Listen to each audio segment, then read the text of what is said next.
This is a cruel, cruel game that we play sometimes because you can be so dialed, you can be so sharp, you can fade the Cowboys, you can load up on Packers, you can go ahead and fade the Lions or fade the Rams, load up on Lions.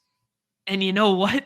Those teams might not get through because Ferguson and Dak and Puka looking like some of the guys you need right now. Jaden Reed putting up a goose egg on a 48-point effort. Nez, man, playoff best ball can be real cruel. Certainly can.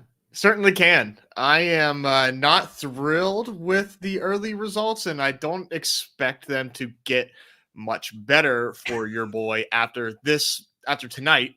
Not a lot of Eagles, not a lot of Bucks, where a lot of my buy-ins are as far as just concentration wise of the portfolio. Not a lot of Bills, and of course, I mean the Steelers are all right here. I don't need any monetary value on the Steelers. That's all here. So yeah, it just so hilarious, right? And part of the puzzle of playoff baseball, all like the highest scoring players other than Aaron Jones, who was not drafted 100% of the time, are on losing teams. So, maybe this will skew next season. Maybe people will just have this like rent free in the back of their head and then continue to draft what we deem to be suboptimally. Yeah, just a hell of a game, but it's not over yet. I'm not freaking out yet. No. It's not like I'm getting completely wiped, but my advance rates could be better. And the Bills stuff could turn out really nice because this Bills weather is like the trajectory of Bills weather right now is like this, right? Like my BR bags, I basically full faded and I went with like the Jalen Hurts side of stuff tonight. And I played 58% Aaron Jones, which is going to age nicely, hopefully. But I played a lot of like that stuff and a lot of the dome pieces to get away from the weather. And now that might bite me in the ass because Josh Allen low-key looks like he should be the QB1 again now that like weather's not really a factor. Yeah, have you seen the latest on there where like flags on the goalposts are lying flat, like, which is really what we care about. Exactly. Like all we cared about was like the wind, basically, right? Like we knew it was going to be cold. We knew it wasn't going to be as cold as KC. So like now all of a sudden it's feeling like the optimal drafting that when those slates closed on Friday looks a little different today, right? Because today for these contests, man, I would have been like full-fledged, like, okay, Hurts is underpriced, Devonta Smith is underpriced. Let me go get that stuff, get those Goddard stacks, get that Evans run back, get like that would be my focus. And now I'm getting a little skittish that like maybe naked Josh Allen is what you need.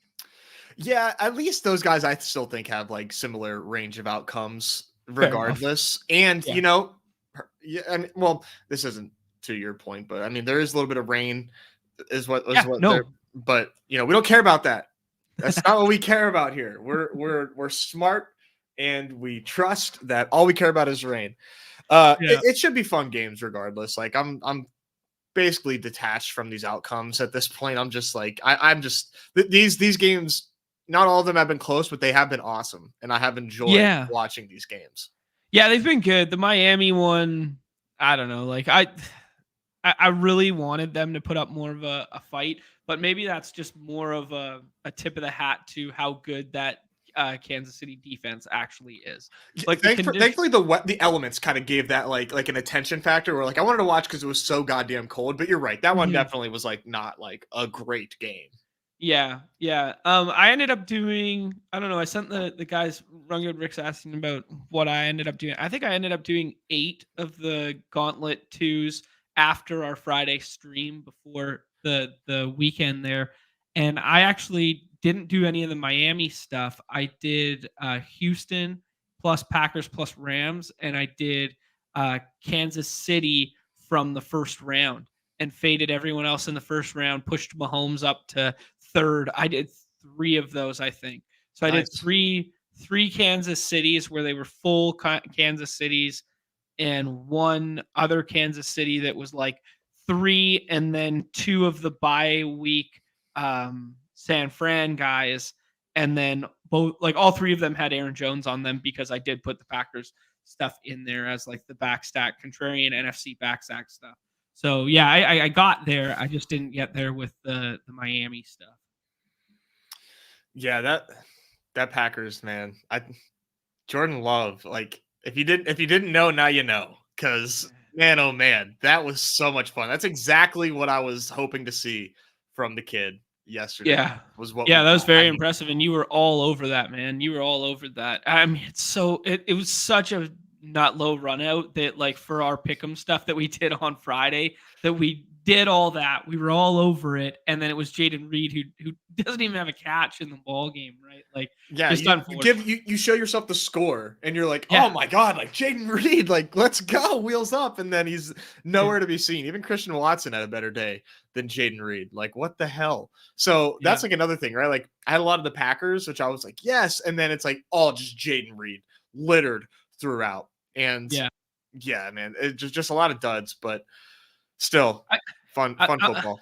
I'm not gonna lie, I didn't have the Romeo Dobbs like 150 career game on the bingo card there. Like that Now, just come on.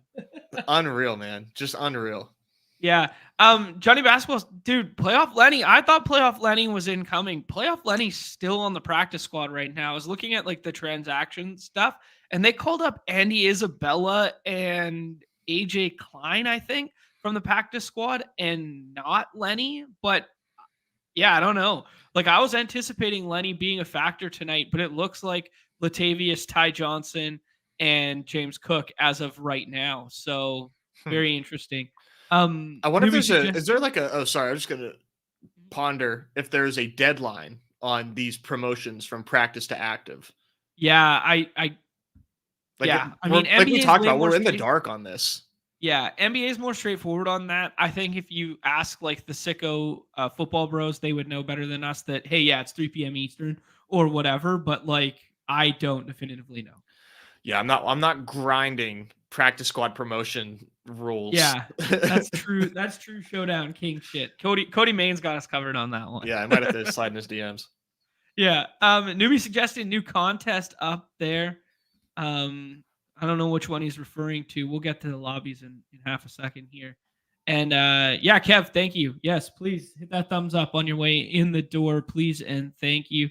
And thanks for taking some time, guys. I know this is MLK Day in the States there. A lot of people, you could be watching hoops right now. You could be watching, there's a little bit of puck on, and you could be getting ready for these football games, but you're hanging out with us, and we're going to draft some fun teams. So appreciate that. Retweet. Retweet. Yeah, Run Good Rick. We could talk about this. I mean, shout out like hat tip to Crash Rich calling his shot. Yeah. He had less than 1% of CD Lamb and Dak Prescott. But this is what we talk about with it being such a cruel game is like Dak might end up being the QB1 this week. And he's the guy you need to advance some of those teams. So, I mean, maybe his overall portfolio advance rates will look bad and he'll have more live finals teams, but hopefully he gets some of them through without Dak. But yeah, the boomer screenshots in general were, yes, pretty funny. Yeah, and he actually responded to me. It's the first time I've ever actually seen him like have an interaction. And I just asked him if I had a feeling they were playoffs, but I was like, are these best ball or dailies? And he told me best ball. And I said, nice, good luck. And he said, thanks, with an exclamation point. There said, you go. Thanks. He's a nice guy. Too. He's watching the show. He's lurking in the shadows. Man. Yeah. That was cool. That was cool. That was like hearing from your idol. Never meet your heroes. Yeah, that's what they say. All right, what do we got here, man? I was just looking at some of my notes and stuff like that. I wanted to talk about one play from that Green Bay game while we were on it. That Luke Musgrave touchdown is so beautiful, and I've seen a handful of teams run it this year.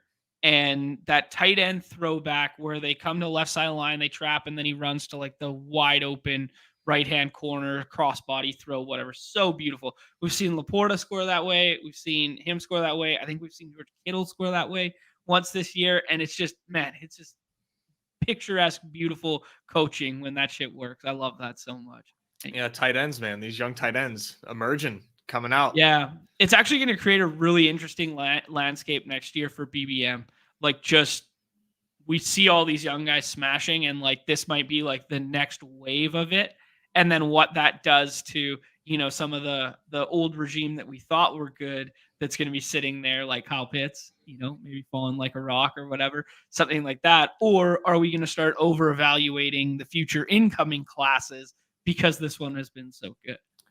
Yeah, that's a good point. I think regardless, this is going to be what I would describe, and like what I've been like sort of like waiting for, because I feel like we haven't seen it yet. Like the biggest changing of the guard, so to speak, in best ball since like BBM1. Like we've still kind of had these studs. Like, yeah, things have obviously changed drastically like over the years, but I feel like this coming season, BBM5 is going to be the biggest landscape change since BBM1. Like so many guys are like, falling out of the league, and we have all these, like Kelsey is now like going to plummet in ADP ranks. Kyron Williams, Puka Nakua, these guys just like leapfrogging into the first. It just feels like a brand new league, brand new landscape, and maybe maybe next year's the year I can finally make a finals. Now that shit's changed so much. It's changed so much that it's catering to your style now. Yeah, I mean, the Kelsey one stung for me. He was one of my highest owned players this week. I really bought into that. We're gonna see vintage Mahomes and Kelsey, and we low key did. It's just he had 3 drops in the first half, and one of them were a touchdown. Like he easily could have had 6, 10, and 1 and whatever. And it's kind of a shame that Ferg ended up breaking the tight end slate, because that puts me at a huge disadvantage, because he was my 4th tight end, I think, something like that. So yeah, but you were on that though. I will say, like, I think that was encouraging stuff that we saw, and I'll go back, and hopefully people are bumping Kelsey down for next week, because I'll be there with you next week. Yeah, for sure. Before we get to next week, Nez, let's talk about the remaining 2 games here. How are you feeling about your Steelers just in a vacuum tonight? Like, does that actually, I will go here first. Does this weather scare you? Play better? Oh, I'm all over the place. That's what I did. There we go. We're a 2-man show today. There we go. Boom. All right. Does this weather change stuff give you hope, or were you hoping for the sloppy, gross, mucky, hopefully we could scrape out 14-10 because there was crazy winds and whatever? Now you got to do what you got to do to play a reasonable game of football at the end of the day. Okay. I mean, if you see me posting, just know that like 90% of the shit I'm saying is like a bit, or just like I'm just shit posting.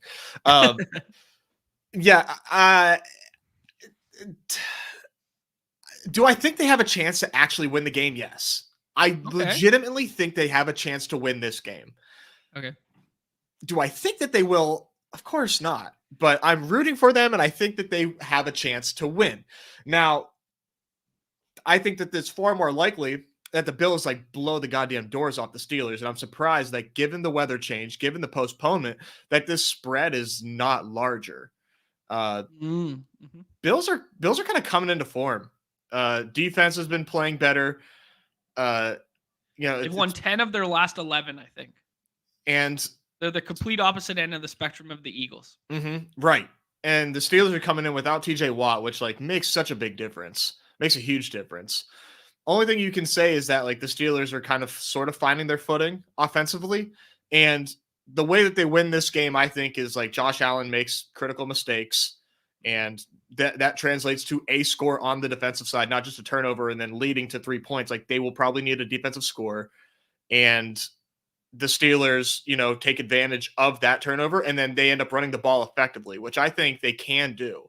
So if they get the turnover plus, control the game, keep the ball out of Buffalo's hands with the good run game, which they have shown, like Najee's been playing good football, the line has been performing well, then like Buffalo could be in big trouble. But on the flip side of things, no TJ Watt,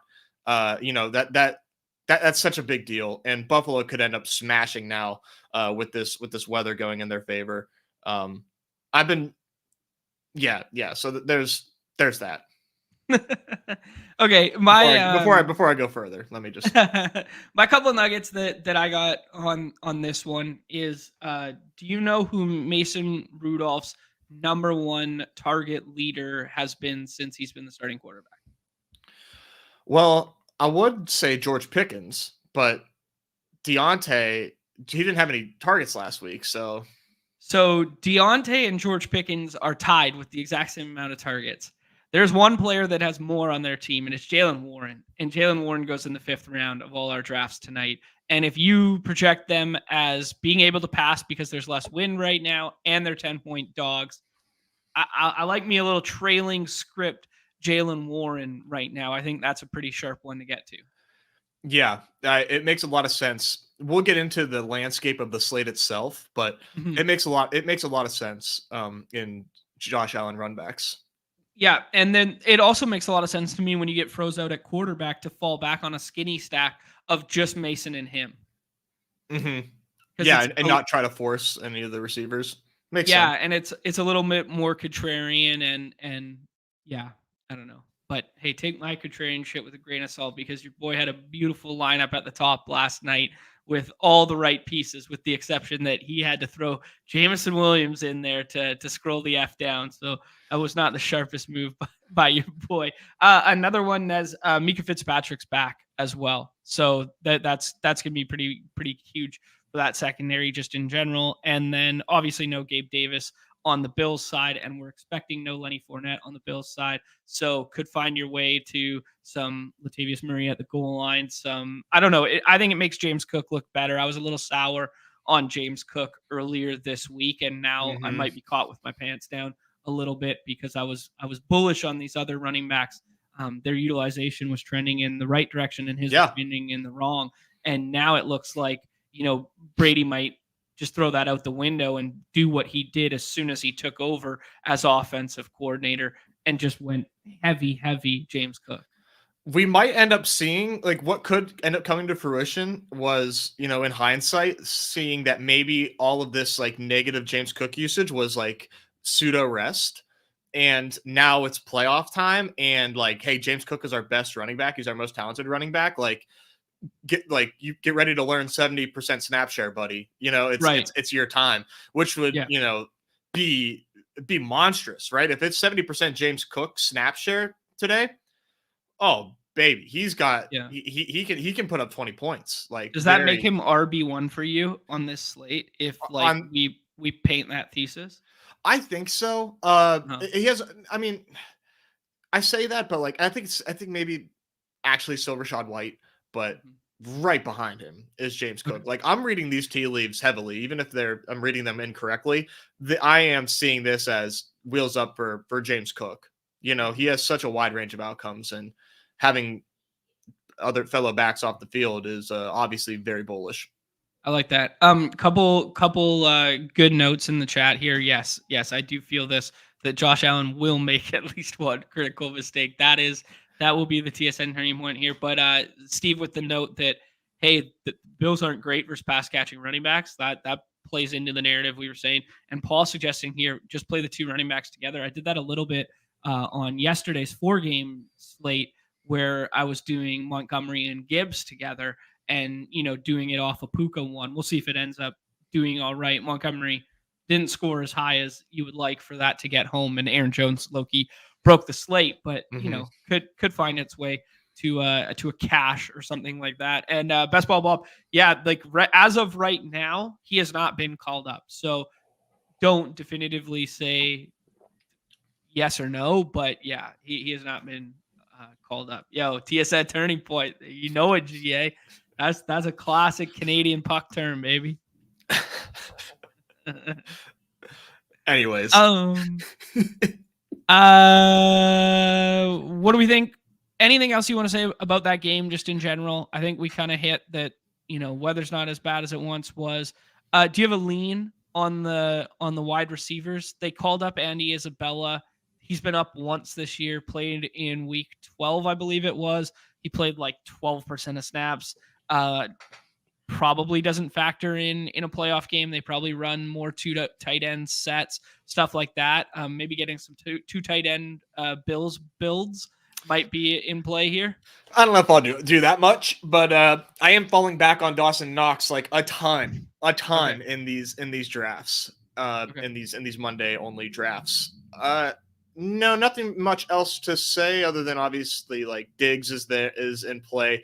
I'm still not sure Khalil Shakir is being drafted where he should be, Okay. and then Trent Sherfield would be like my wide receiver 3 for the Bills today. Okay. Yeah, I agree with you. I agree with you in the way in which you rank them there. Dawson Knox with 38% of the routes there, 8% target share, 7.33 A dot Loki, encouraging last week there, but it hasn't. It's been a minute. It's been a minute. I was about to say the red zone targets had been there, but they actually haven't been in a minute here. So It could change. oh, absolutely. Yeah, it's just that was always kind of like the driving narrative when we were, Yeah, play action flip-flopping between bootleg the 2. on Yeah, at the goal line. Yeah. yeah. All right, next game up, Eagles game right now. I still think Devonta Smith is the most mispriced player on the slate. I'm very high on him on the 6-game slate there. Um, I don't know. Him and Goddard seem to step into a ton of usage here, and then you can play dealer's choice on who you think is going to be in 2 wide receiver sets playing the perimeter there between Julio, Quez, and Zachinius. So, yeah, what do you think? Man, this is an interesting one. I still like the over at 43. I still Okay. think that this game goes over, even without AJ Brown in there, and even with the weather being what it is. Just playing the narrative of these two teams are two teams that we attack like in fantasy, and now they're playing each other, and we kind of like both offenses. So I don't know, man. I'm buying into this game having a lot of points, so that should be cool. And yeah, I guess from the Eagle side of things, right? It's dealer's choice on who you think will be that guy. I Mhm. have been leading Quez, and it Okay. could very well just be me like watching box scores. But does Julio actually have juice? Um, I think he's probably the better, like, big body threat, red zone, like that sort of stuff. I think he's the player that could give you, you know, 2, 25, and 1, and that might be enough on a slate like this when you're comparing him to Khalil Shakir, Quez Watkins, like that kind of shit. Like that would be the narrative for him. But I feel like he's like a glorified tight end at this stage in his career. The Right. other two feel like they could give you like, you know, 370 and 1, Yeah, if it breaks right. But now I think that that comes with a lesser probability in terms of range of outcome. that's very well said. Very well said. Which is what kind of the push and pull of these games here. So Mhm. you have to make these decisions on this 2 game slate. It's a very tough 4-person draft lobby. I don't think that the winner will have something that like I'll get like pissed off about, which is like always kind of been like the issue with the 2-person 4-game lobbies is like you see the winner and it's like, how do you get this and that? I don't really see that happening on this slate here. Yeah. The issue's always been it gets so thin in a hurry, right? Mhm. Yeah. Yeah, and it's thin. It is thin in the latter half of these drafts, but we'll get into that in a second here. I will say just real quick, there was the primetime Palooza Numi put Mhm. out, and that unfortunate for him, but good for us, overlaid. And I'm sitting right now with a lineup in second and a lot of lineups in the cash line as well, feeling good. And I have Nice. 45% Devontae Smith in the wings there as well. So that's like That's literally good living. 45 shares of Devontae Smith. So we'll see. Hopefully tonight. That's like my saving grace is while I don't have a lot in the best ball streets for tonight, I've got a lot for tonight in general. So Love it. yeah, we got something to sweat. Yeah, that's good, man. I like that. Hope that one gets home. I was looking through. I didn't get a ton of. Let's see here. I did not get a ton of. What am I doing here? Live NFL. Um, we got 17 of those Sunday Monday ones, and yeah, this is the one I was talking about, where Oh, your boy, fuck. your Yeah, always got to scroll the F down, Nez. Just remember, you got to scroll the F down here. Dude, he played like 80% of snaps, too. He was cooking out there. I know. Um, I'm so sorry. T. Paul, no. I mean, if that was Dubs, like you're counting your bucks, your real Mhm. your real bucks this time. Yeah, no, I just chunk up them Skalanskis, bud. Um, I don't know where it is right now. I know I have a Puka Ferg. Maybe it's the other contest. Who cares? I know I got a Puka Ferg, um, Jones? Aaron Jones, Yeah. and then someone else with a good score. I can't remember. Maybe Nico Collins. It was probably the other one then.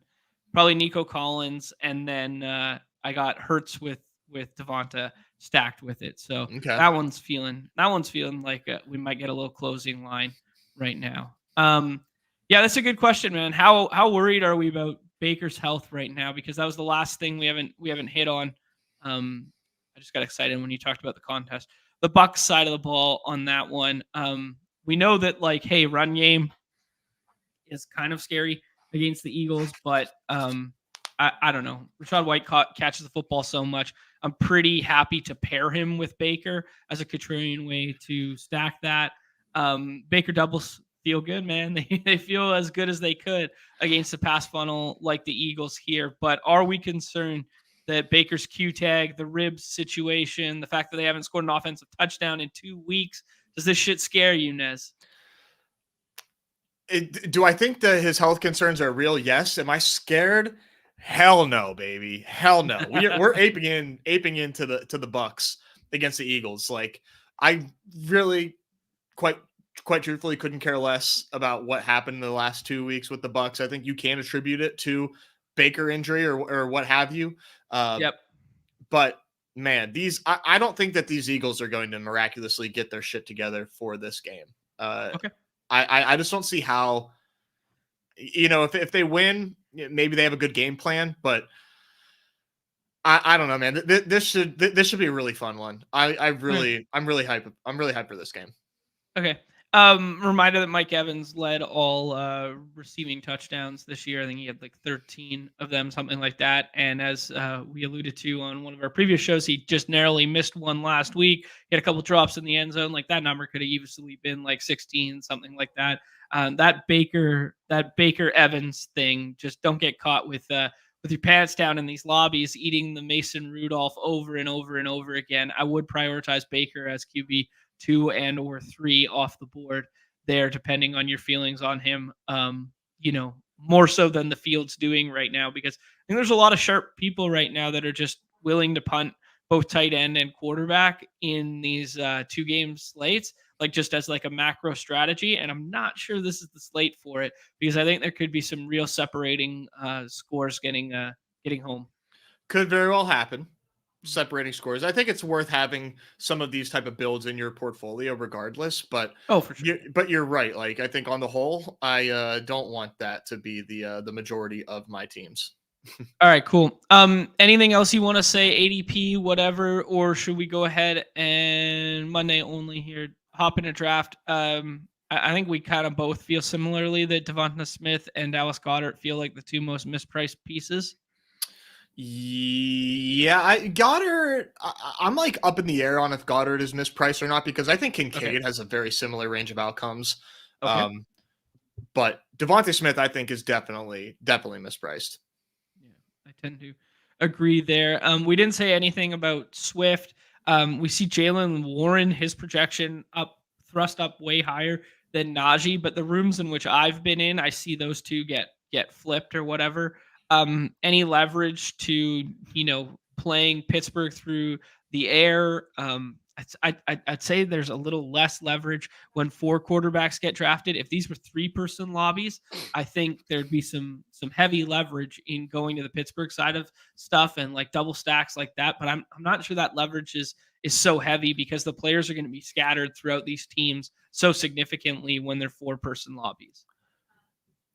So the leverage with the Steelers is just basically, what you're pairing with them, because like you said, they're going to happen every single lobby because there's 4 people and there's 2 games, so it's going to happen.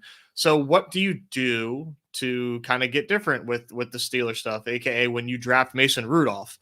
Well, I mean, there's a lot of different ways you can mix and match this stuff, but I think probably the ideal way to do it is fade Pickens and Deontay and Uh-huh. have Freiermuth be the pass catcher, maybe even Jalen Warren, like you mentioned, and get the best projecting flex players that you can and just say, hey, like Mason Rudolph does have like a good game, or he has like 2 touchdowns to Freiermuth, maybe 3 total, something like that. Maybe a QB sneak and he gets a touchdown that way. But you play Freiermuth like as your leverage whenever you're forced to take Rudolph, and don't just stack with Pickens and Deontay like other Rudolph teams are no doubt doing. I would be Okay. surprised if the winner isn't Duke tonight, I'll be honest.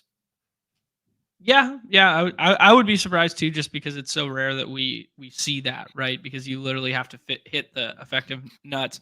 I think if I had to set like a higher lower for you right now tonight, higher lower 0.5 Steelers in the winning lineup tonight.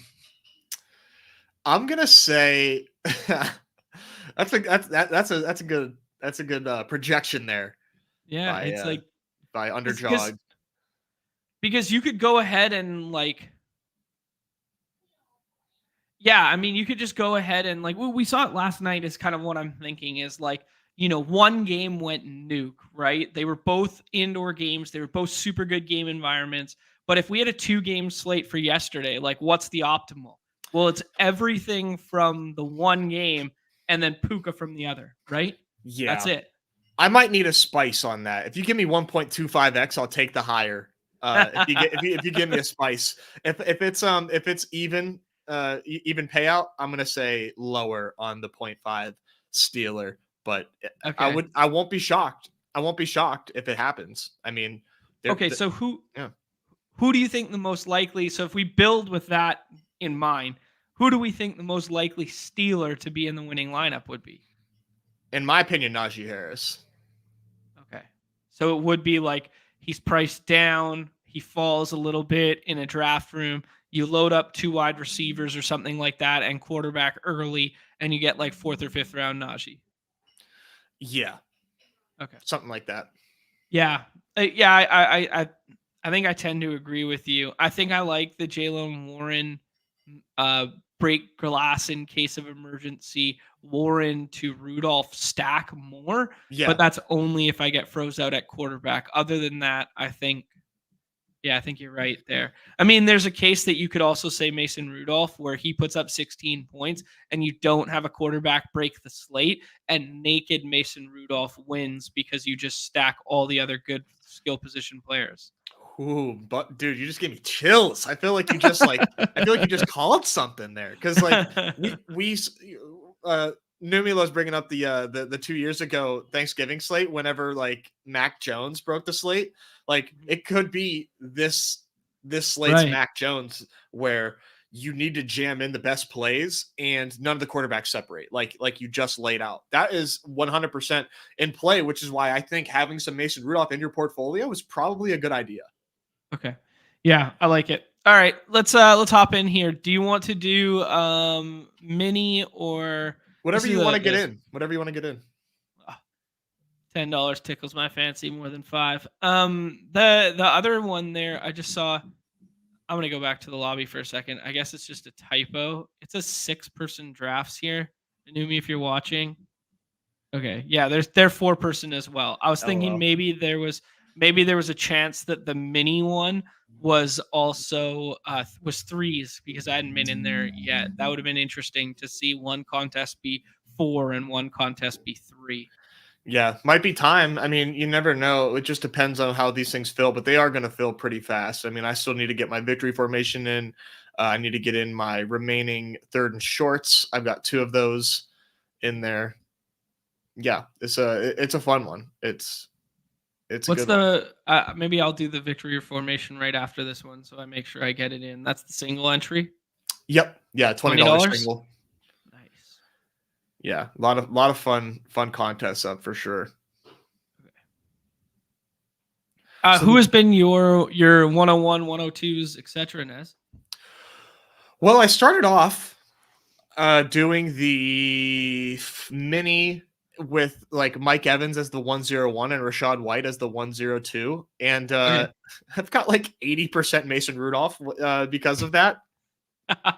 So fix that.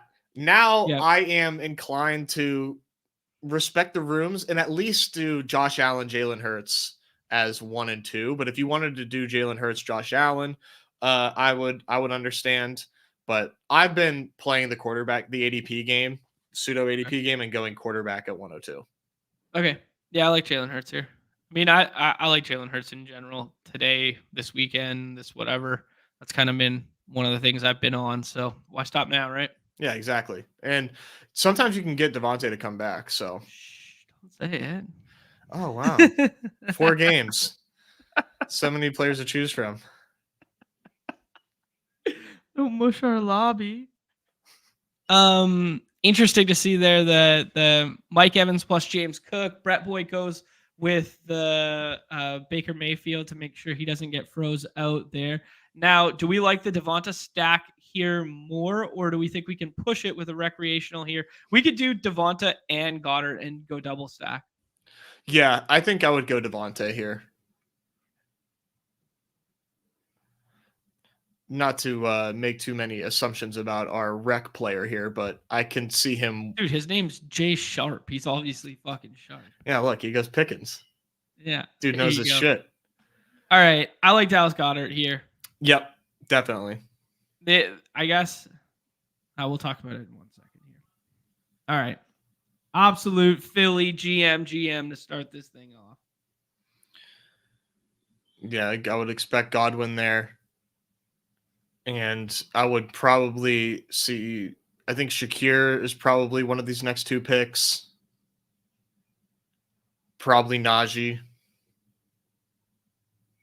Yeah, sorry, I should get this up here. Oh, Yeah, I was trying not to say Najee's because I wanted him to come back, but yeah. So now these two sides, our side of the board here, we got 2 teams without running backs, and then we got 2 teams that have filled their running back. I think Jalen Warren has to be this pick because you don't want to get froze out with this Gainwell Chase. I mean, I was falling back on a little bit of Lenny. You could talk me into like Latavius or something, but I would like that as like the flex play, not as my like only running back, I think. yeah, I agree. And if it turns out that Lenny is truly inactive, maybe emergency Latavius Murray. Yeah, Maybe. I kind of like it.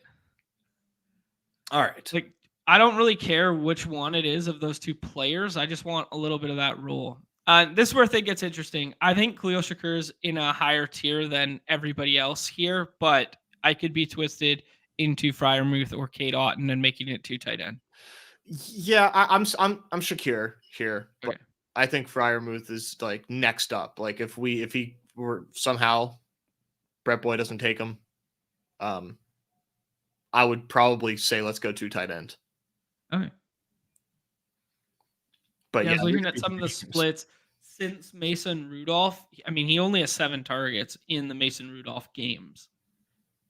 It's interesting. Like, Yeah, I mean total. it's not high. No, yeah, he's had eyes for Jalen Warren, man. I really like this Jalen Warren now that like the weather looks better here. Trey Palmer kind of like locked in 3 wide receiver sets, in my opinion. So I think I know. that I one wanted looks that. pretty good. Wanted that one. That would have been my choice for our next pick. Dude woke up pissed off. You seen all his tweets? Yeah. That's my favorite bit that anybody does. Julio goes there. This is where things get really dicey. I think Trent Sherfield has a decent path to getting a target or 2. I think this is where I like Buffalo running back better, or like Sakinius and you stack. Yeah, I'd probably Or say Quez. Is Quez available? Let's do. Yeah.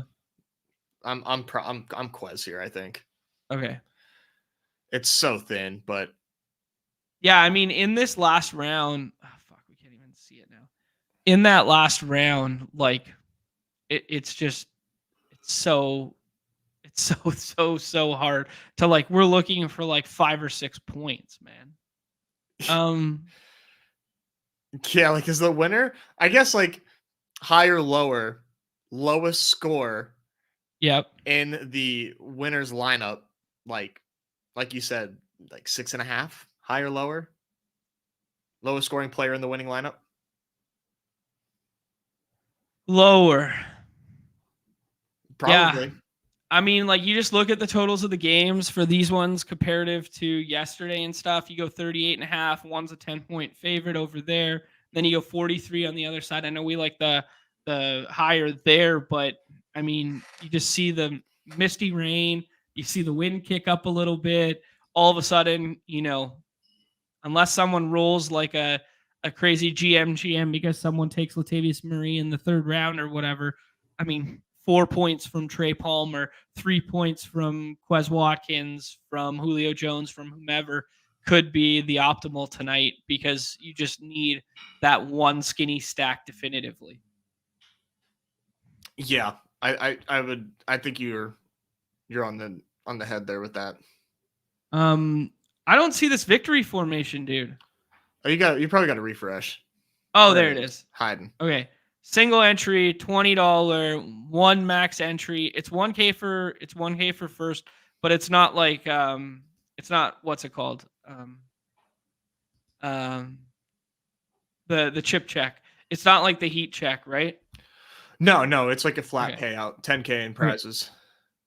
Okay, cool. Oh boy. I'm looking at some FanDuel projections done by our friends at ETR right now.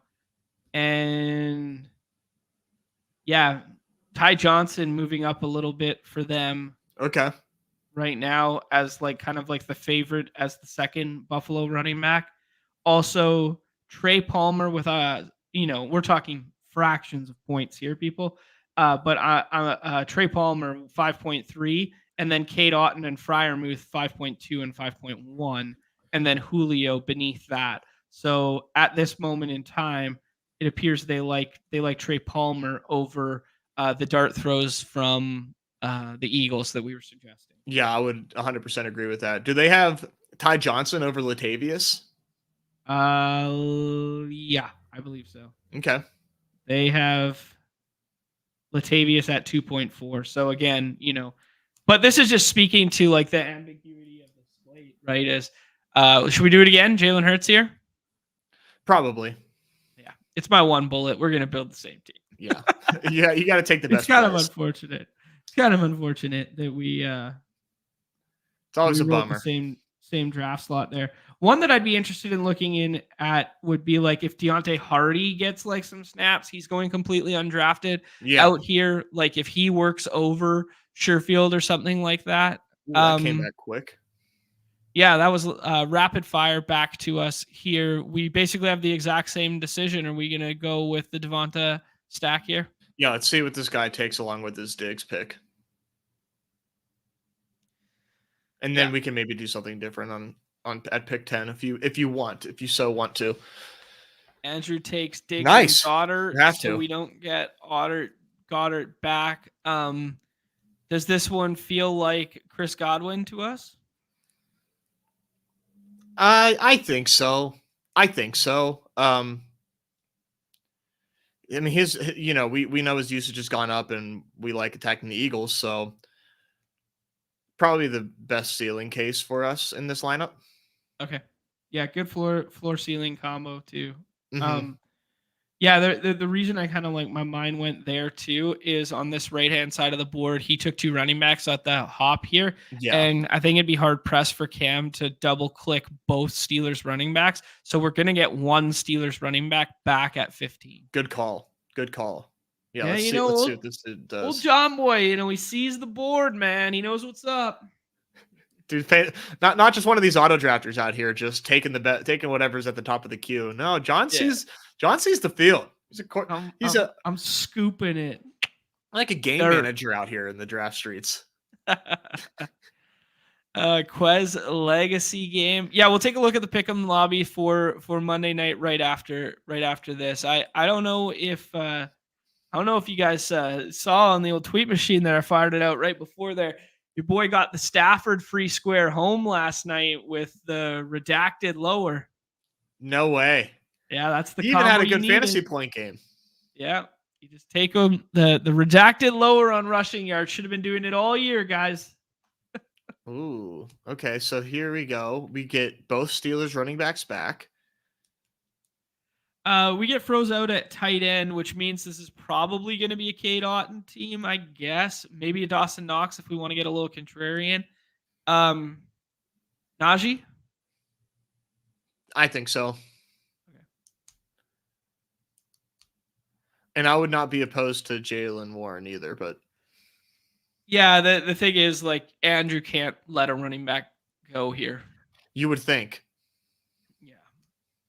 He can't run the risk of, I mean, maybe he gets froze out and he takes Ty Johnson or something like that. Mm-hmm. He's thinking about this one pretty hard, though. To me, this is no brainer, but. Oh. It's Khalil Shakur there. Deontay Johnson just kind of in a tier of his own, end of a tier here for us. Has to be, man. Has to be Deontay. Okay. He's going to project so much better than every other player left on the board. Yeah, but you know me, Nez. I'd rather finish 6th place with Jameson Williams in my lineup than win, all right? So you hear me out, bud. We take Ty Johnson on this team and we make a fucking statement in a winner-takes-all contest. On a winner-takes-all contest, it isn't winner-takes-all. You're absolutely you're dialed in. You're dialed in, bro. You're locked in. I love it. Yeah. And I would say, too, I'm definitely Dawson Knox over Cade Otton. Okay. I've seen enough, man. This dude, Cade Otton, is just not a factor. Yeah. I mean, good UW boy, my friend. So. Oh, my fault. I didn't know. My bad. I don't mean to. Cade Otton projecting considerably higher for the people at ETR here. Considerably meaning what? 5.2 versus 3.2. That's an absolute statement, my friend. 3 catches for 30. Bullet. Dawson Knox finds the end zone. Let's get contrarian with it. There you go, Dawson Knox finds the end zone. Live a little. Yeah, we lived. All right. That's don't dupe me, my friends. That is our one and only victory formation bullet. That's Jalen Hurts, Najee Harris, Devonta Smith, Chris Godwin, Deontay Johnson, Dawson Knox. Holy shit. Sounds like a 2-person lobby, Nez. That's a shipper. That is a ship fest. Holy. Congratulations. Thank you for the EV nerds. Let's take a look at the lobbies right here. We got the Johnson & Johnson's pack up. That's a pretty good one. That's pretty funny. I like that.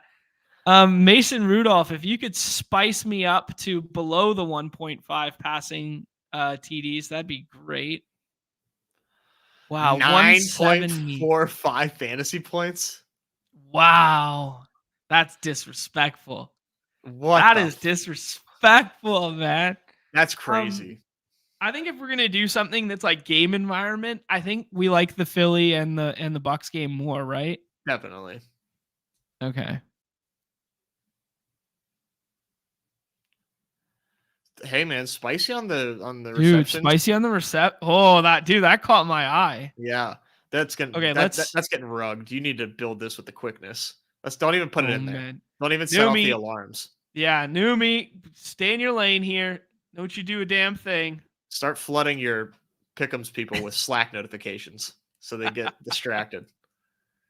Okay, I want to just check something real quick here. Okay. Jalen Warren, his last.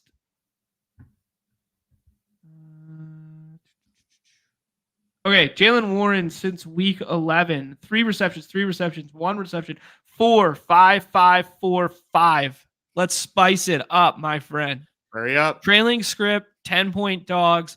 Mason Rudolph's number 1 targeted player. Yes. Spice it up.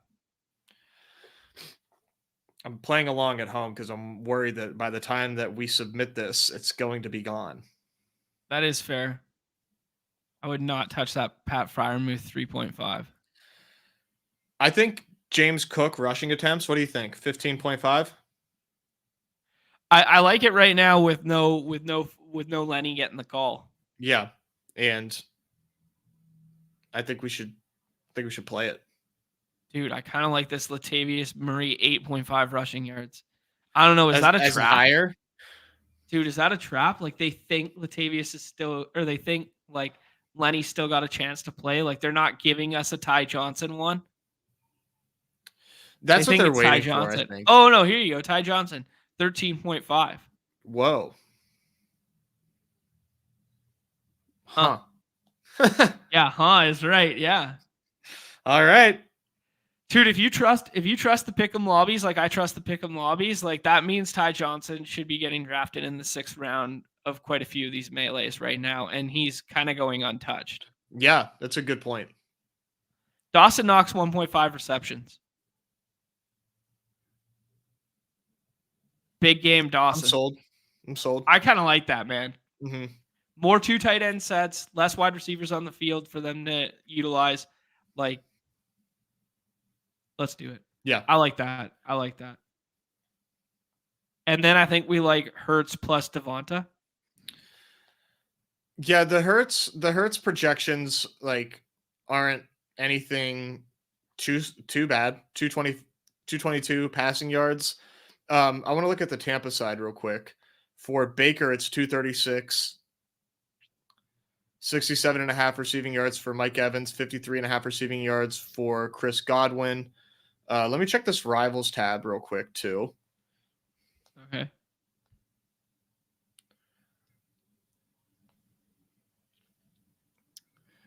Chris Godwin 1.75 on the touchdown. That's not crazy. No, not at all. He basically has the same flat line projection as Mike Evans. We took that Mike Evans at 68 on just interesting to note on Friday's show with Pete there. We took it at 68, so it's actually come down a bit. What do you think about on the rival side? I like this. I would understand if you did not. Godwin versus Dallas Goedert. What would you set there the adjustment at? Plus 7.5 on the Goddard side. It's plus 5.5.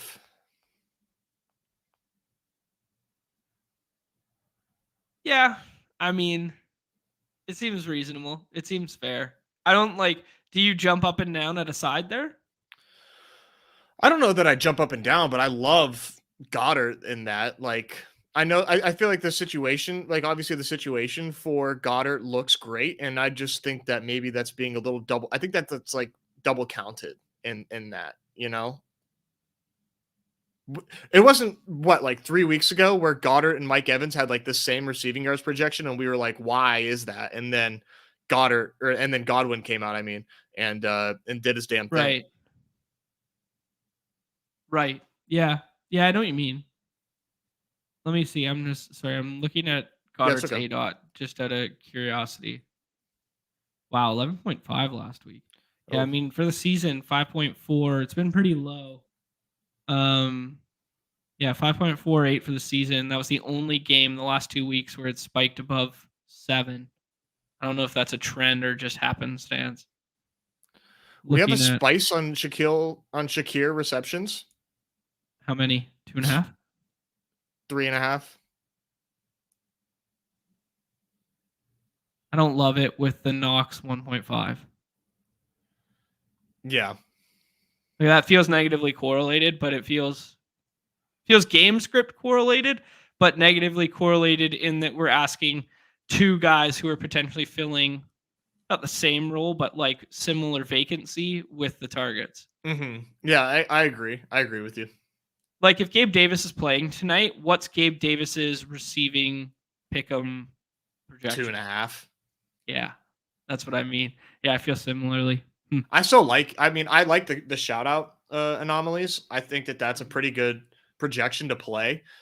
But for what we already have, Yeah. I think it's one or the other. So do what you want, chat. But it's one or the other in my opinion. I like the Chris Godwin stuff a bit better than I like the Goddard stuff, I think. As far as like on arrivals, you would prefer. Yeah. I do it 5.5. I think is pretty nice For Godwin? on the rivals. Yeah. Like you like the Godwin side. Yes. Yeah, I agree. God versus God. There he is. There we go. All right. That's 4. We're at 12.5 right now, Nez. Type in Devontae Smith in rivals if you would, please. I don't know what he's got here, but it would be interesting just Mike to look. Evans and him kind of straight up, and then Godwin getting 12.5 versus Devonta. What do you think about playing this? Like, if we do Smith and this Smith versus Evans, like that, those two plays kind of correlate. Do you agree? Where we're saying Smith outscores Evans, and Evans isn't getting the yardage because his teammate Chris Godwin is, and he's beating Goddard because Smith is getting the Sell me that fucking pen, Nez. Oh, 25x. Are you kidding me? Dude. Run, don't walk. This is getting ripped. Run to the podium. I think Holy smokes. I think we just did something. Did we just break the games? We broke the games. They're going to add new docs because we're out here robbing them. That's what we do. All right. I dropped that in the chat for the people if anyone feels so inclined as to turn one BBM 5 bullet into $625 alongside myself. That's fun. Ooh, Maverick Steeler finally got his badge. Welcome to the brigade. Love to see it. Ooh. Oops. Get that off the screen. Ooh. All right, let's go. That was fun. I liked what we just did there. Dude, I like that a lot. This Warren one feels good, man. That one feels game script proofed. And like the correlation between the Buffalo stuff feels good because like we're painting the narrative that like James Cook is running the football. They're up, which implies like Pittsburgh is trailing and they're throwing to Warren. And then we correlated our rivals versus one another. Yeah, I agree. I think that Warren one is definitely game script proof. Like you mentioned, being the most targeted player and they've been winning games, you know, I mean, it kind of says it all. I feel better about that entry than I feel about the victory formation team we just drafted, and we drafted a banger of a team. Yeah, that says a lot. We might need to got to share this with the with the people in the Discord. It's a little too good. A little too juicy. GA saying I need to do a Palmer spicy. Ooh. Yeah. Nez addressed how T. Palmer was pissed off today. Oh, he woke up pissed off. Yeah. Dude, all those tweets are like, that is the best fucking bit any NFL player does. I think that is so goddamn funny, especially whenever he says, for some reason, I woke up more pissed off than ever today. Like the little remix that he puts on it sometimes is just like, dude, that guy is funny. That dude is funny as fuck. That's good. I like that. Should we do? I led with all playoff cover boys in here. Should we just jump in a playoff draft and do a playoff draft? Oh, you want to see what these playoff streets are like? I want to just jump in. Like, let's do a mitten returns and get our feet wet. Let's just jump in right now. Your feet are gonna get wet with blood. Okay, let's do it. Sorry for the graphic image, but dude, these 4 more spots, brutal. friends. This is so. I want to just say, man, I'm sorry. I want to give you an apology. I'm sorry. I didn't like poo-poo or shoo away your idea of drafting gauntlets like pennants. However, like you probably could have had a lot of success if you did do that. Maybe not necessarily 5 and 5 because you kind of needed Nakua and Ferguson in these streets. However, in these return streets, you almost have to do pennant style drafting because interesting. Okay. I mean, you can play it however you would like to at this 103, but man, people are frothy. And I mean, the best thing that you could do right now is like start off a Monra and guarantee that you get like 5 Lions on your teams and then like play the AFC as a shit mix. Interesting. Based on my early drafts that I've done so far, because you're gonna see like 4 QBs are gonna go by the time you make your second pick. And the thing is, you don't do Lions. You full fade San Francisco if you do Lions. Right. Yeah. You basically play NFC runs through the Detroit Runs through Lions. Lions. Yep. And they have their way with Bucks or Eagles because they probably will. And Right. and then they also upset the Niners. And we But definitively know, because we definitively know that Green Bay is going to play San Francisco. And then we definitively know that's the only matchup we definitively know right now. correct. Okay. All right. So, and the only way that you can get that much of like one team of usable pieces is by doing the Lions, at least, or unless you want to do the Texans or Packers. But I mean, I'll probably have some of it. I was kind of thinking Kansas City. Yeah, that you can do that. I think Mahomes is like typically the 1-3-1-4. So we could go Mahomes, Rice, Kelsey, or maybe Rice, Pacheco, Kelsey. I think that's a pretty good start. Okay. And we shit mix the NFC. Yeah, you kind of have to shit mix. I don't know why, man. I remember last year being like, and maybe it's because the divisional rounds post Super Wildcard weekend were filled with like really good teams, and the field was different, and there wasn't these dominating favorites that we have this year in Niners and Ravens. But last year, like I had like 5 and 5 essentially of like almost every combination. Like you could do it in the returns with Eagles and Chiefs. You could do it with like Bengals and Niners. You could do it with all that. I had a lot of monster teams in the returns this season. Just the early drafts that I've done just does not feel that pretty at all. Okay, I want to ask 2 things about early draft. Okay, let me save my question. Okay. Let me say it so we don't forget it. Okay. Sure, and then I'll answer it later. The early draft window that is like right now. What do you think like the biggest edge that could change tonight is? Okay. Okay.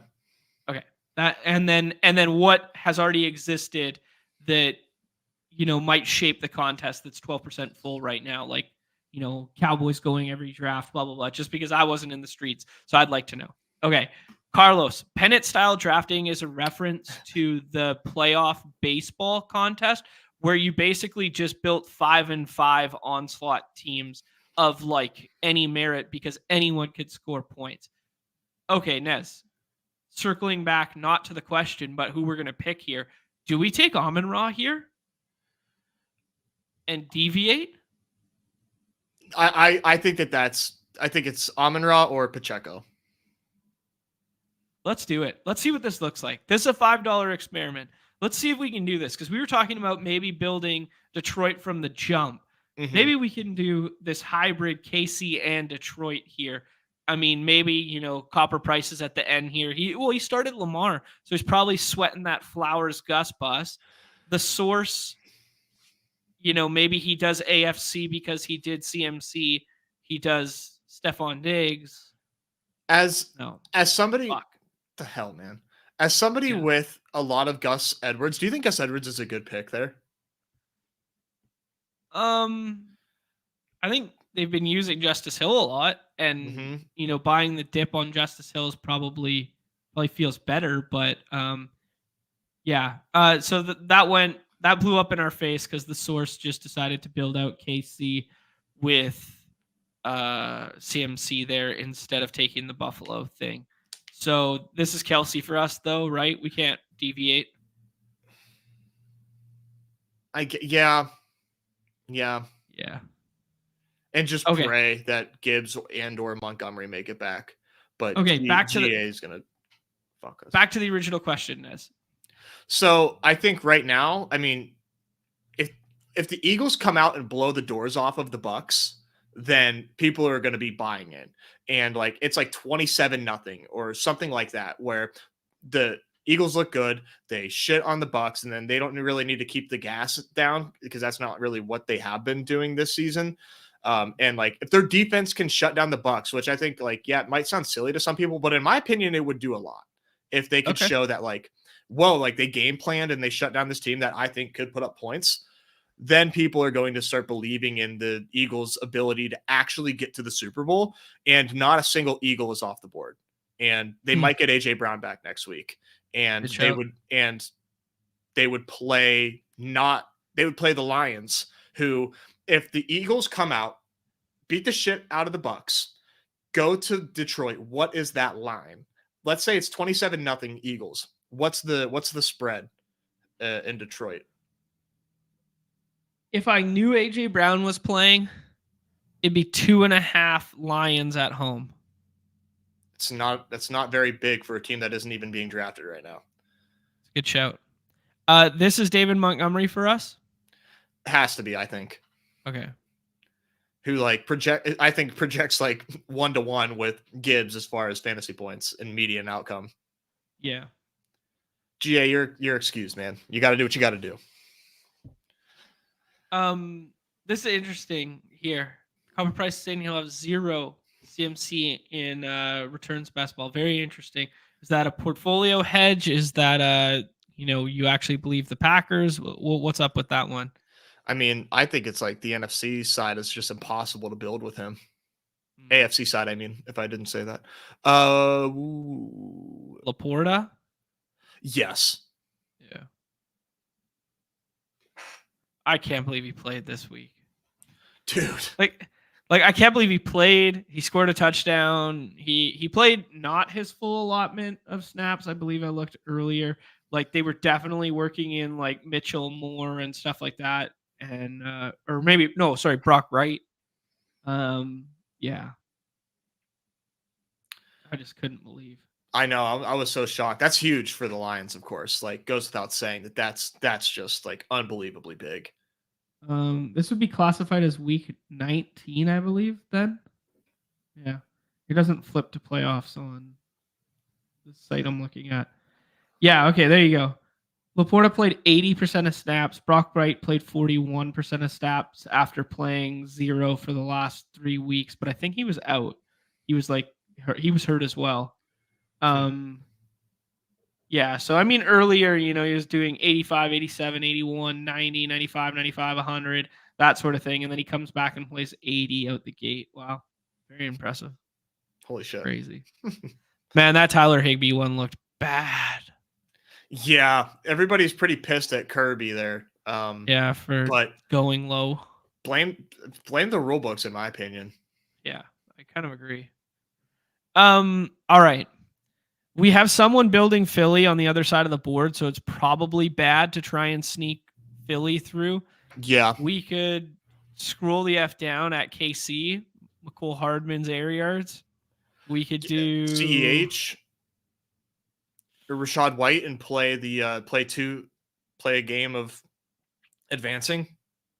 All right. I kind of like that.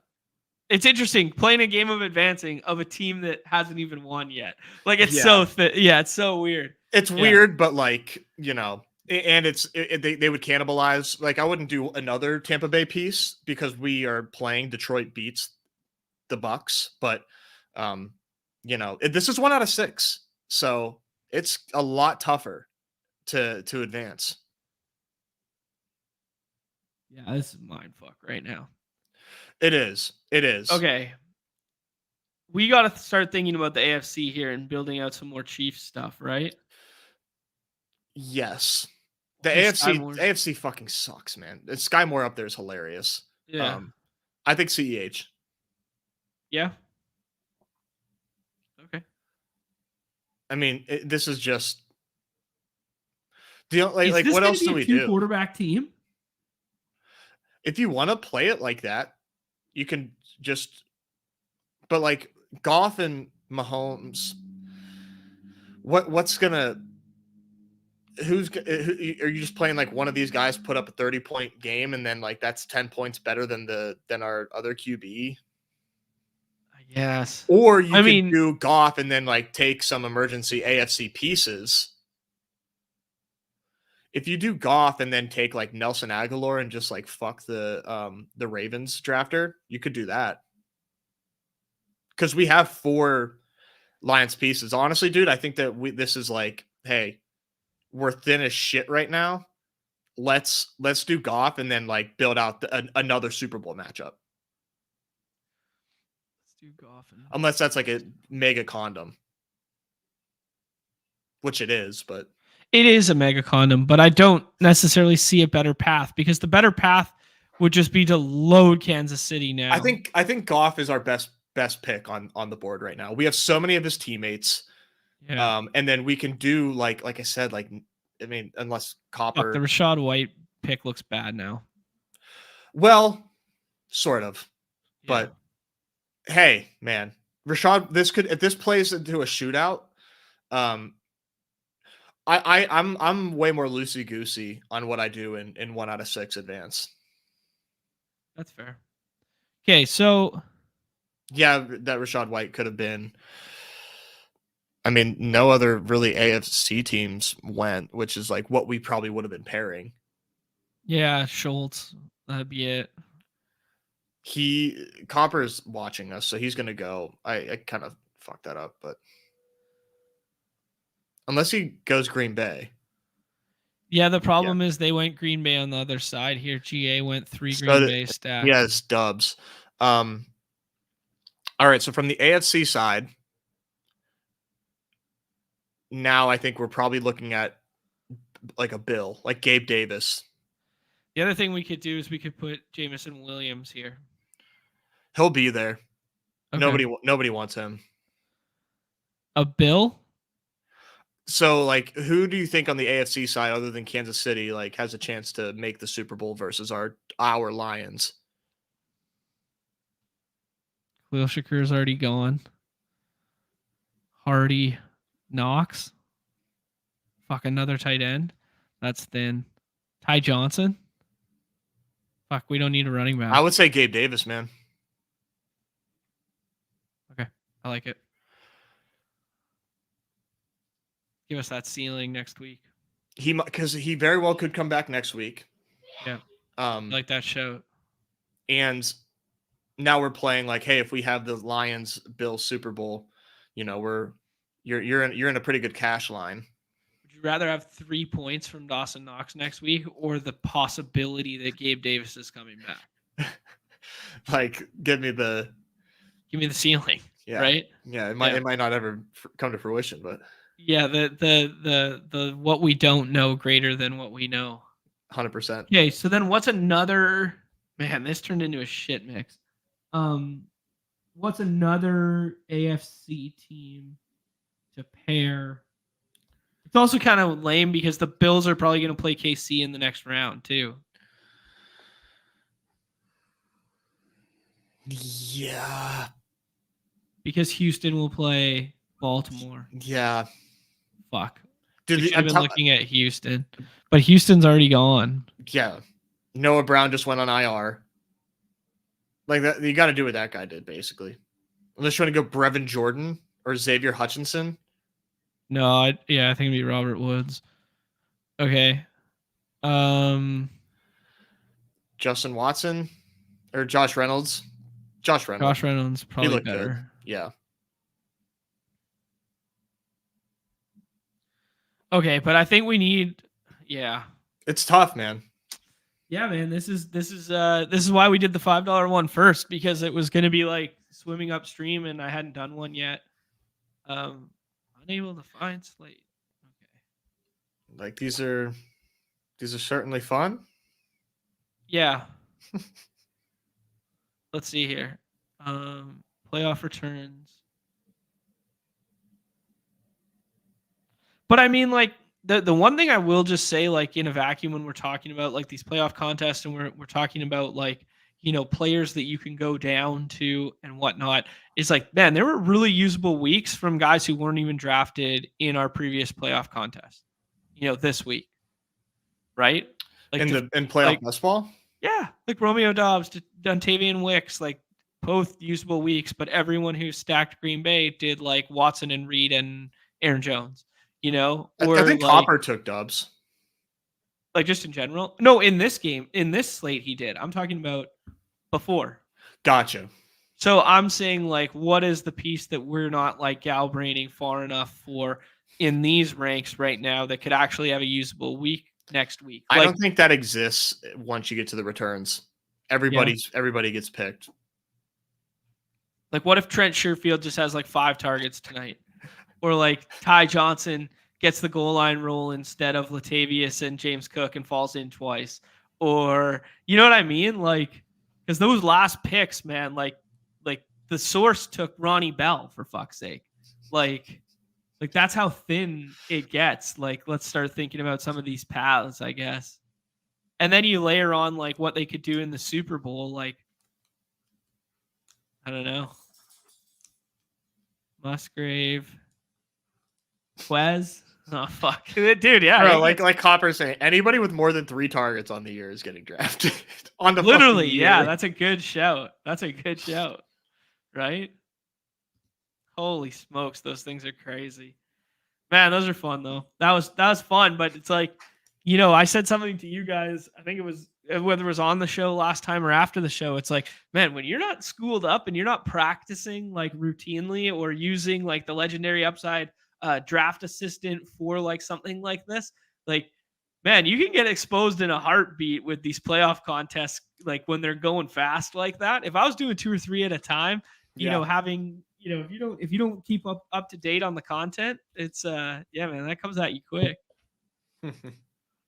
Yeah, was googling Danny Gray usage last night.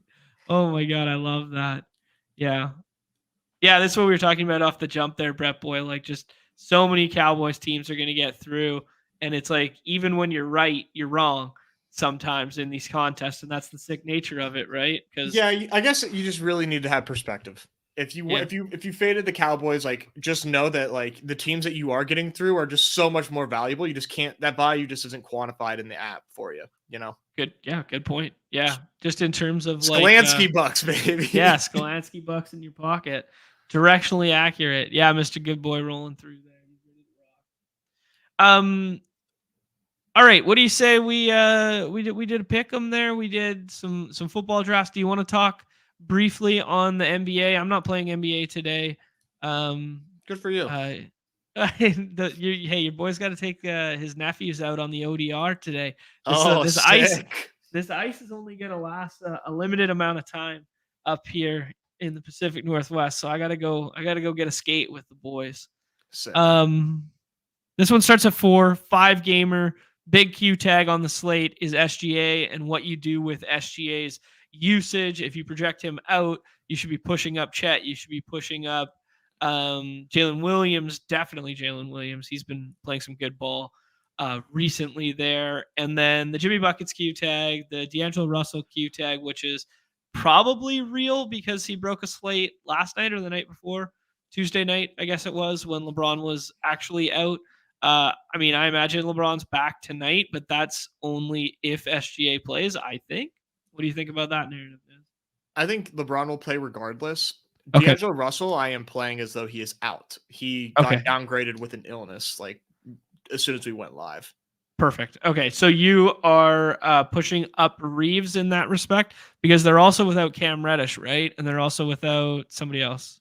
Yeah, man, I'm going to have a ton of Reeves. I fired off some autos immediately after I saw that news, so I'm not sure how many Reeves shares I got there, but he's like ADP 33 right now. I would have him ranked like 25. Okay, 25. Wow. The one thing I will say is there are 2 TNT games today, but one falls. They both don't fall on our slate, so we can't use our national TV narrative as to why we think Braun and stuff will play. But that game's NBA TV, which I don't know if that falls under the national TV guidelines. I don't think so. Yeah, so I think they'll be clean to sit there if it's just rest. But they both have injury designations, so maybe, yeah. Anyways. I tell you what, man, I don't know if this is just like me just losing all of my tolerance of risk or gaining lots of tolerance of risk, I guess would be the more accurate way to say this. But I am SGA over Donovan Mitchell today. Oh, wow. Okay.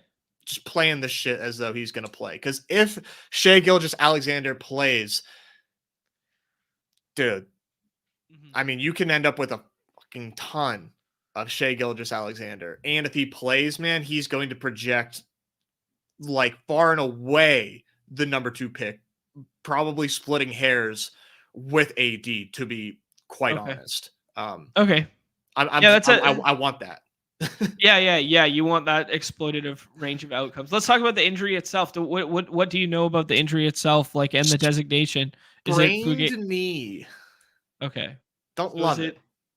Yeah. I wonder, did it take place like last game or something like that, or was that a throwaway after? I play too many sports and spend too much time in the app to know that context. That is entirely fair. I like, in a vacuum, I like the idea of getting exploitative over him. Um, Absolutely. I just don't know the injury context. Whatever. Our friends at ETR are running a show soon, so you guys watch. See what they have to say on that one. Mm-hmm. Yeah, right knee sprain, as you alluded to. Interesting. But I like the Reeves shout. Reeves is obviously mispriced. If Russell misses today, obviously, and Gabe Vincent is already out, that means Reeves in the starting lineup and whatnot. That feels like a good one to get to there. Donovan Mitchell spot, like, just in general, will feel better if Max Strus is out.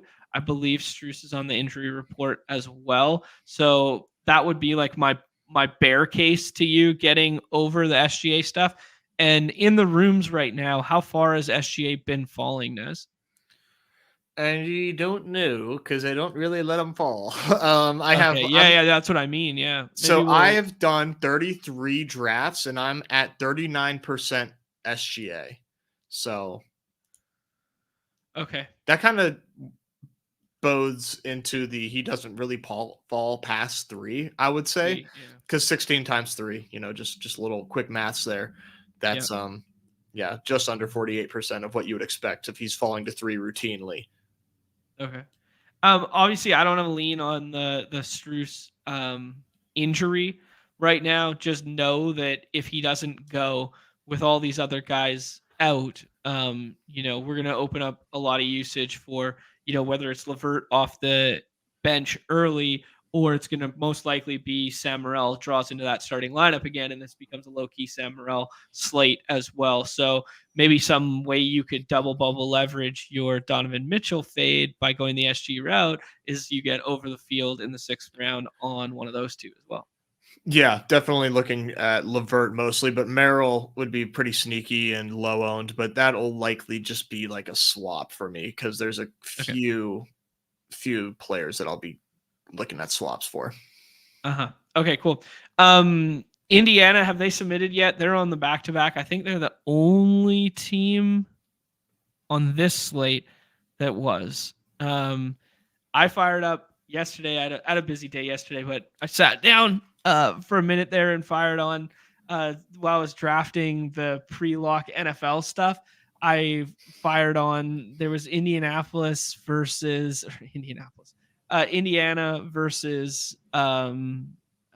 Denver, and we had ourselves a Reggie Jackson versus TJ McConnell duo, and that was beautiful basketball to watch. I didn't even see that game at all, Oh, but I'm dude, sure it it was was. cinema. I love watching TJ McConnell so much. He didn't even have that great of an output last week or last game, and he gets the Jazz with like the highest total on the slate. Yeah. He's definitely somebody I'm getting to quite a bit, or I'm trying Yeah. to. I need to get to more. I only have 5 shares. Just let him start, man. Come on. Yeah, those box scores aren't like the best, but against the Jazz, who the Jazz are like actually a good basketball team. Interesting. Since when? Since like 2 weeks ago, they've Yeah. only one game. Wow. Let me actually get you on that. In their last 10, the Utah Jazz are 8-2, 5-game win streak. Wow. Kind of playing good ball right now, man. Yeah. And they're not even Are using you? Walker Kessler. Yeah, I know they've just abandoned that thesis for whatever reason. Who do you think starts tonight? Can you get to Chris Dunn or Keontae George? Are those too far to scroll here? I think Keontae George is in play. Okay. I've Yeah, been no waiting one's for saying that. his like reemergence into like big minutes, and they just haven't really had to because it's been Colin Sexton just getting the job done. But I love Keontae George, so I will always play my man in the sixth here and there. I kind of like that. Um, Raptors have been in some weird stuff with their lineup. Thad Young has been starting at center for a minute now. Scotty Barnes is a completely different player in recent memory with basically post trade, man. The ball handling role has not been the same. I'm low key. The Scotty ADP scares the shit out of me every time now. Yeah, I don't like it, man. I'm kind of on fade Scotty right now, which I don't love, but it just you got to use context here, and like you said, things have changed since the trade in a pretty big way. Haven't even seen much of a ceiling from a guy that we're taking in top 10, which is what we need. So yeah, it's sad. It's sad. I don't like to fade my son, but sometimes you gotta do what you gotta do Hey, sometimes. yeah, man, the parameters of the situation changed. Not him. Not Yeah. him, not his skill set, not anything. The parameters of the situation happened to change there. Anyone that obviously you said the SGA one at the start there. Anyone you're looking to get exploitative over the field that you think's mispriced right now that you're kind of like jamming up boards? Yeah, and I don't know that I have as much conviction as my exposures would say, but Uh-huh. I have 45% good for 15 shares of Tyler Hero right now against the Nets, Okay. which like what else is new? I'm always really Yeah. overweight on Tyler Hero, but this is kind of a Jimmy doesn't play thesis slash I just think the Nets are bad thesis. And one more additive to the thesis is Jaime Hawkins got hurt last night. Yes, that was the big one. I forgot about Yeah. that one. Thank you. Yeah, that was like what was like living rent free for me is I don't know why I'm like so into these heat that I always take Jaime Jaquez a lot. So once I saw he was hurt, that was another thing for me. And also from this Tyler Hero range down to like player 29, 27, what have you, is super super flat. Uh so that's not Okay. a bull case for Tyler Hero, but I mean, like, No. I do like him the most out of these guys. The Chicago Cavs game, I'm fading for the most part, so that could really come around to bite me squarely in the ass. But Hey, low total. Bills got multiple or Bills. Fuck. Bulls got multiple pieces back now. And then you alluded to just being, Shea Gildress Alexander over um Donovan Mitchell. So it kind of makes sense that you accidentally on purpose end up with a fade there. One contextual thing I would add to Nick Claxton's ADP is Darion Sharp's out tonight, so maybe you see a little bit of extended minutes there, but I mean it's never a real factor. It just it matters, I think. yeah. Projections really like Claxton today. So Okay. I think that is in conjunction with the minutes boost that you are expecting to see. So yeah, I would not fade Claxton like I currently have so far. If you guys don't think SGA plays, like man, this Jalen Williams ADP is just flat wrong. Dude's been balling. Obviously a little bit of a blip on the radar last time out, but balling the last 5 of the last 6 kind of deal. Hmm.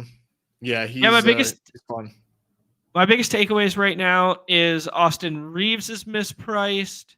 What do you think about these Jalen Celtics too? Sorry, I didn't mean to cut you off there. I just Celtics forgot. are Celtics are hard to get to on nights where all of them are playing. You never want to fade Celtics, but I could see myself getting a little bit over this Zinger ADP, maybe putting him up like above Scotty Barnes or something like that, just because I think the center matchup versus Toronto right now is really good without Jakob Poeltl. So I think that's where my bro science leans there. Um, yeah, Derek White burnt the shit out of me last week, so I'm still mad at him. See Where are you that? coming out? Yeah, like I think I'm bumping up like all of the Celtics. right now. Interesting. Okay. All of Why? except Tatum. Well, without Brown, I just think that's going to create a lot of usage for the rest of them. And like Derek White, Okay. and with like the box scores that he has here, is like not showing as somebody that has the ceiling that he actually does, along with Drew Holiday, who is like an ADP's 30. And I think that this new Toronto team is way more offensive focused than defensive focused, which I think and I don't know this for certain, but I feel like their pace has increased. Giving IQ all these extra minutes, like they just really seem way more offensive minded, which I think could lead to a nice high scoring game with Raptors and C's here. I like it, man. I like that. I like that shout a lot. Yeah, Porzingis is still behind Scotty Barnes, but pretty close on some of the machine stuff I'm looking at now on the right hand side. They got Tatum at 4. Yeah, it's about the same as the site here. Um, Yeah, Derek White. Derek White. They have him kind of in lockstep with Tyler Hero and Nick Claxton in that bunched up range there. So yeah, the computers like it, Nez. I think that's a pretty good shout there. Cool. They also like IQ to almost the same effect that they like Austin Reeves. So maybe there's a little bit of leverage at the back end of drafts there as well with that one. I think this is one of those slates where you can, and we love these type of slates where you can push up the 30s into like rounds 4. I think that you can do that today. Okay, don't fucking tempt me with. Come on, man. I just want to watch a little. I just wanted to watch a little football. I wanted to go for a little skate with the nephews. Come on, man. Don't. I'm getting itchy trigger fingers here now, man. I'm so uh, sorry. Anything else you want to say on macro? Actually, if you guys didn't see this yesterday, Bruce Brown, he balled out yesterday at Denver after like if you don't believe in narrative street, look no further than Bruce Brown yesterday, where he goes back to Denver, gets his ring, they celebrate him all, they video tribute showing the ring. It was beautiful. He's crying, he's in the coach's arms, like blah blah blah, and then he goes out and he balls the f out for 46 fantasy points. It's pretty dope to see. If you don't believe in narrative street, there's your narrative street sell of the day. Yeah, put that in your narrative street fade and smoke it. Yeah. One more one I wanted to mention was Spencer Dinwiddie like randomly had like an illness like mid game or something like that in this Cleveland one, and then had like an illness. If people are box score watching, like the Dinwiddie spot is probably slightly better than his ADP suggests right now. I didn't know that. Yeah, I think that was just like one little nugget when I was sifting through stuff this morning. Cam Thomas also shot the lights out.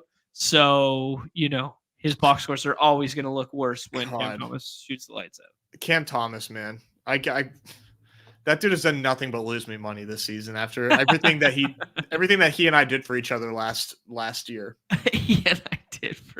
That's great. Ben, appreciate you, man. Thank you for becoming a member there. Fun stuff coming on the channel, guys. We almost have an announcement. We're on like the verge of having an announcement. Let's say that. Yeah. Things are pointing in the right direction right now. What do you say we rip one hoops draft and call it a show, Nez? Would love that. All right. Oh God, you're about to run into me. Yeah, Nez Autobots. Let's get them. Should I leave the auto on or should I actually draft? You should leave the auto on. Okay. Let's see what my ranks give me. Yeah. This will be fun. A good experiment. Yeah. I don't know who they're going to take. So, like, I'm not watching it in real time. So, right. I'm watching I'm doing a show. So, can't tell you what's going to happen in those other streets. Been seeing a lot of Matt Skulls. I know he's Deposit Kingdom guy. I think he won a BR last year without even a badge, and hit us up. But been seeing a lot of him in the hoop streets recently. Same with Cowboys. Cowboys obviously really good player. Modest Investor was on one of the OG hashtag lists. We got ourselves a loaded room to compete with here, Nez. The list, the contenders for list have just gotten so large. Like, we need like a Google sheet, like submit your name for list consideration, and also send us some screenshots. Let's see, tout yourself. Let's see what you got going on. Because I mean, man, there's so many names out here now. It's crazy. Mm-hmm. Yeah, Matherin been kind of disappointing since Hallie's out. Yeah, it's true, man. Like yeah. They've been playing shows how him much off the ball I bench. know. Yeah, so shows how much ball I know that like I thought Matherin was like the backup point guard for the longest time. Not exactly. Yeah, I thought he would been step right up. Yeah, they've been playing him off the bench, and then Nemhard's been starting, and man, Nemhard's been bad too. Or yeah, Nemhard. Yeah, I always do the Nemhard Naismith thing. Yeah, man, just yeah, play fucking TJ. Easy Yeah. enough.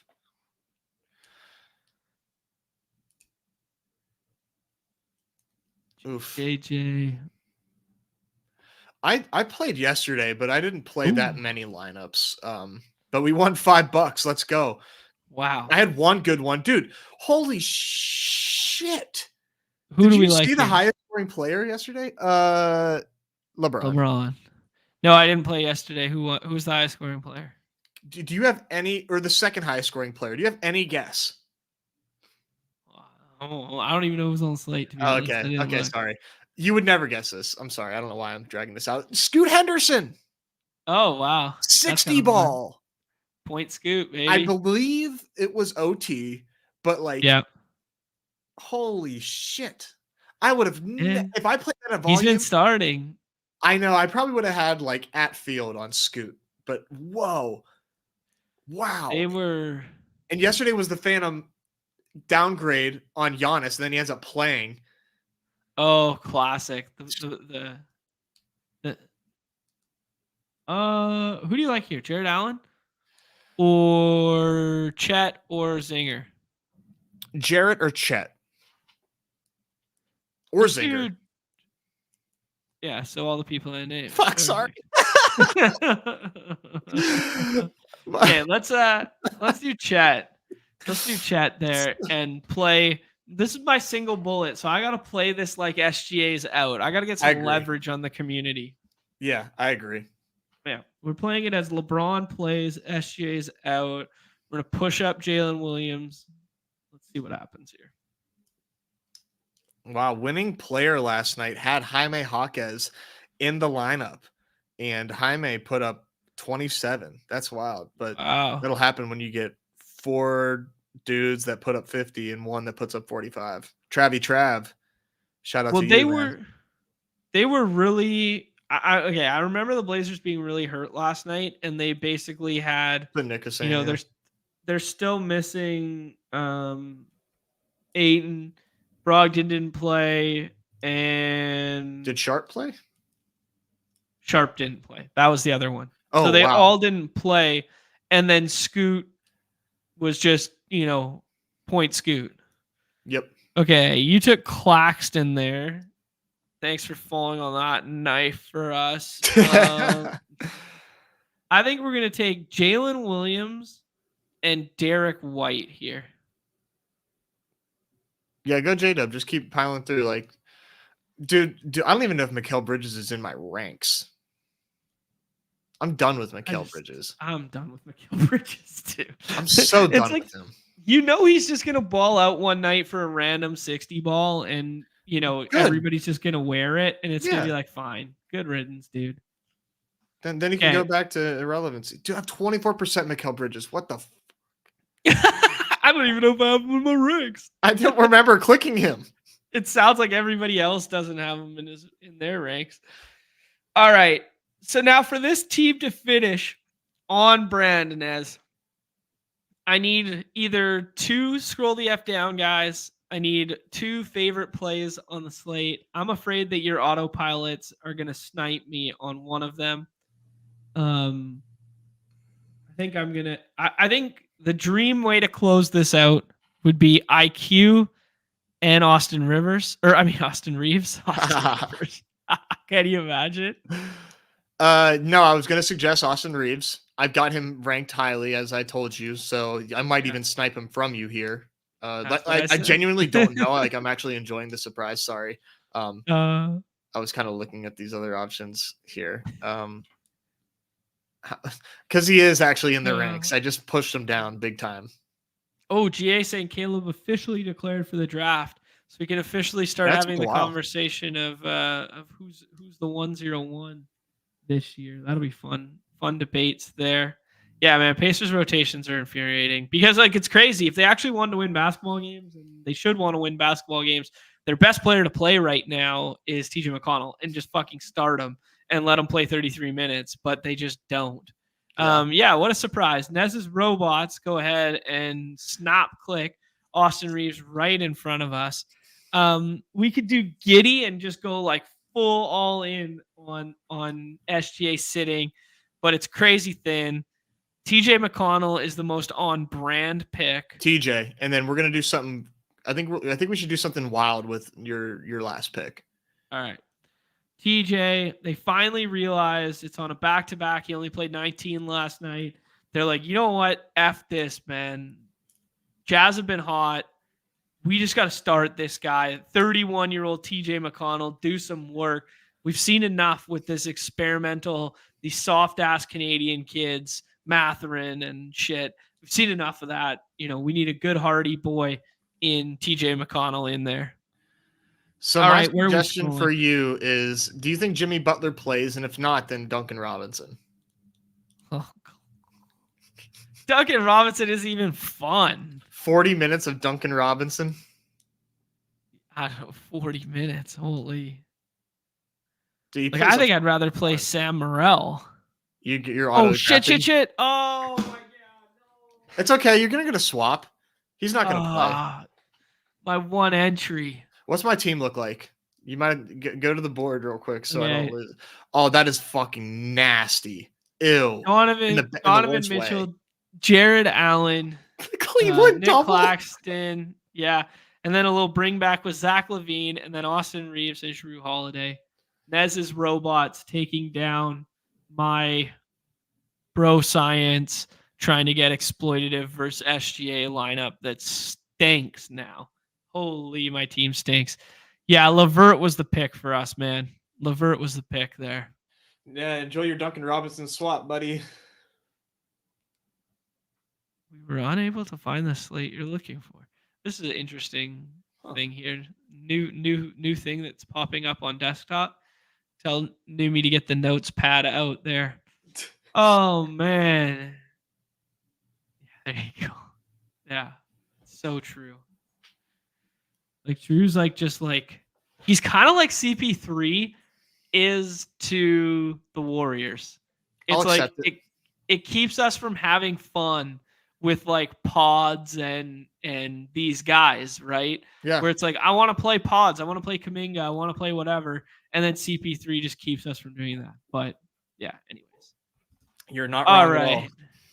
All right. Let's hit the wrap it up box here, Nez. Good luck to your Steelers, my friend. Yeah. Thank you. How you feeling? Feeling all right? Feel excited, man. I just want to see a good game. I just want this. I just need to know that Liam is back home and he's nervous. And he's sweating. I like that. I don't think that dude's ever nervous, but I need the world to be nervous. There you go. I like it. Oh man. Best of luck. We got some Go Birds in here. My portfolio suggests Go Birds as well.